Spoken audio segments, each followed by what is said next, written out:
Hello, Charitas family. How are you all doing today? Sending you warm greetings from Uganda to wherever you are.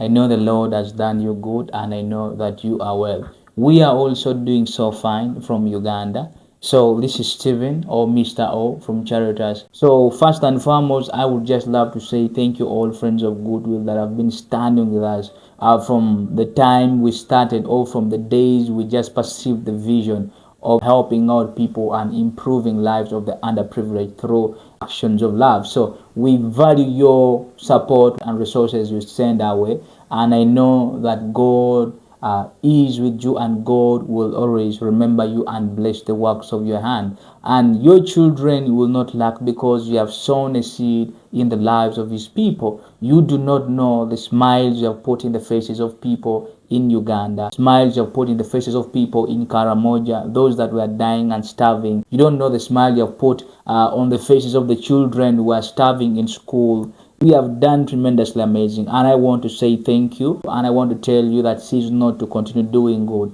because whenever we do good, we are doing it for the glory of our Lord, and we are doing it to make the world a better place. So today I come before you with very pressing issues. Yes, so as you know, at Charitas our mission is always to improve the lives of the underprivileged through our actions of love. Over the time we have implemented several programs aiming at addressing immediate community needs, but we have also learned valuable lessons that shaped our new solution blueprint for lasting transformation. So today I come before you to reveal to you our new solution blueprint. Yes, because through the different approaches or through the different programs we've implemented over the past years, we have also come to realize and learn valuable lessons that have shaped our new solution, a blueprint that I'm yet to share with you, so as we can instigate or spark lasting transformation. Over the past years, we have participated in food drop of programs or campaign where we visited schools where children were studying on empty stomach and extended a hand of compassion, providing food to help them stay in school, or providing porridge to help them have something to hold their stomach as they learn. You have also witnessed our visit to areas like Karamoja, where people or where families were starving and distributing food to them so that they can also have something for their children, which was really amazing. And it was all possible because you people decided to stand with us. But I want to tell you that this food a drop of program, however, it was impactful, but it was temporal. Why? Because limited funding makes things always temporal, so we couldn't sustain the food drop program for long enough to make a lasting difference or lasting impact. So meaning that we got to the point where we needed to put that aside. You are aware of all the programs we initiated where we are giving clothing and other basic needs to children, to the elderly people, to different families, where we are giving clothing, where we are giving sanitary items, visiting the hospitals. You are aware of these things. But all these gestures, it is well and good that they brought smiles and dignity, but again, sustainability was a problem. And you are aware of our education support, that we continuously provide tuitions to few children, a program which is still even running up to now, because we have a daughter, or we have one of our Charitas daughter at the university, and she's completing next year, which is really amazing. But I want to let you know that our desire is to give education to as many as we can, but limited funding is always uncuffing us or crippling our desire to provide education or tuition support to children. And so we have had a turning point from relief to sustainability, because we realize that short-term aid is not just enough. So we decided to redesign our blueprint, focusing on long-term, self-sustaining solutions that empower individuals to become agents of change in their own communities. That is when we came with the idea of building the Charitas Edify Academy, so that we can provide free quality access to education to the underprivileged children in the northern part of Uganda. So it was really amazing that the school,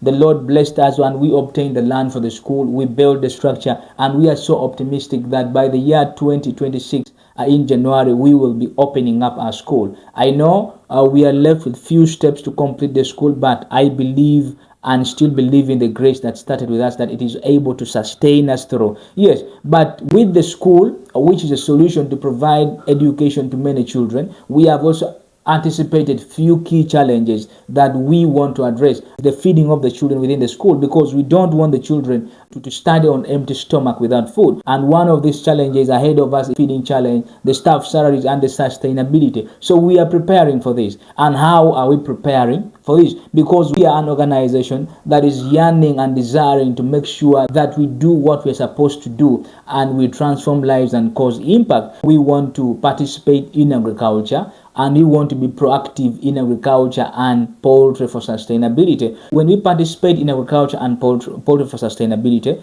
we know the food will be growing from our farms, or the beans, the maize, the soybean can help us feed the children in our school, and we can also have the surplus, that can help us generate income. And we have also launched a poultry project in the past, where we are rearing or doing poultry to have eggs for sale and meat as well for sale. So meaning that with our poultry project, we can still empower the community, we can teach people how to work, and also have something in return in form of sales from the eggs that can help us also sustain. So meaning that with all these ventures, agriculture and then poultry, we are in position to run the school, we can sustain the school, and we can pay salaries for our teachers or for our workers. Why? Because we do not want to rely on donors all the time, because we understand that people have various challenges in their lives. So we want to get to the time of sustainability, and that is what we are looking for. We also have that idea of community empowerment. Starting from next year, after the opening of our school, we desire to equip community members with practical skills in farming and in poultry. We just want to encourage people out of the subsistence farming to commercial farming, to enable them become independent and have something in their pocket. And I want to tell you that an empowered community is a community that is able to support itself, and it's a community that is able to light other communities for genuine transformation. So we believe empowerment is possible, not just for a moment, but for a long time. So that is our solution. And then you can ask, what is our motivation? I grew up in the northern part of Uganda, and during the war, or over the past decades of the war, I was once a beneficiary of kindness from strangers who provided us food almost every month. The people I couldn't even, get the chance to say thank you to. Through the World Food Program, they provided for us food for over 10 years. And because of that generosity, it is why I am alive. The food that was given to us by the World Food Program is the reason why I am alive. It has also taught me another truth, that relief alone cannot build a future. So that is why through Charitas, we want to change the solution blueprint from dependence to empowerment. We want to empower people and teach people how to work so that they can also empower others. So we want to make people active participants in shaping their destiny and in providing solution to their challenges or to the challenges around them. So join the mission. I'm inviting you to join the mission.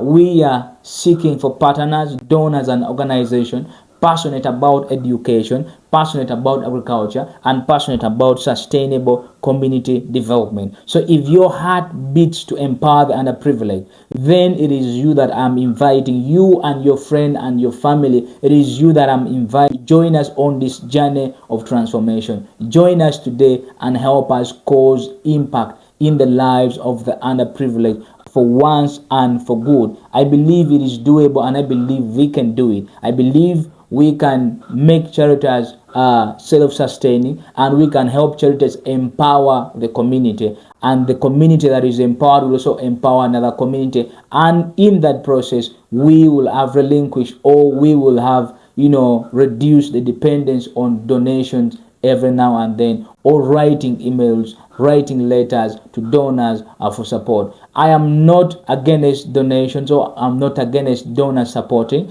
but I know that sometimes it is burdening all the time asking for support. So we are coming up with a solution. So help us, stand with us, so that we can grow and become that organization that is self-sustaining through agriculture, through poultry, and through the works of our hand. God bless you from wherever you are. I'll be waiting for you. If you desire to work with us, please send us a DM.